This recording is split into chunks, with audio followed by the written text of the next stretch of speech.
How we repair delaminated RV wall panels. Most modern motorhomes or caravans are made of a composite panel consisting of fiberglass sheet and foam, which is laminated to make a firm, well-insulated wall, roof, or floor.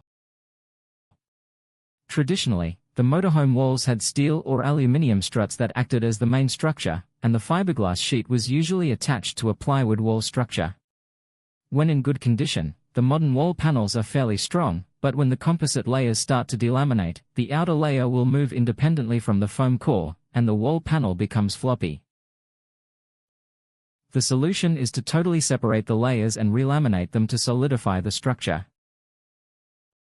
The outer layer of fiberglass is removed and cleaned up as the relamination process begins. All old glue remnants must be removed before the components can be relaminated. This is time-consuming and tricky work. The foam inner core must also be cleaned up, and this is usually still tacky from the old, existing, uncued glue. Once the technicians are happy with the cleaned surfaces, they can prep the wall for relamination. A temporary flat wall is built as a structure to laminate against. If the structure is not true or flat, the laminated wall will be no good. Now we have a foundation to laminate the composite panel against.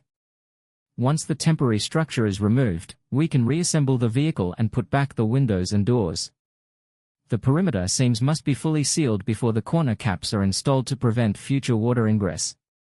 All the side skirts, windows, doors, and access lockers are refitted. Thank you for watching.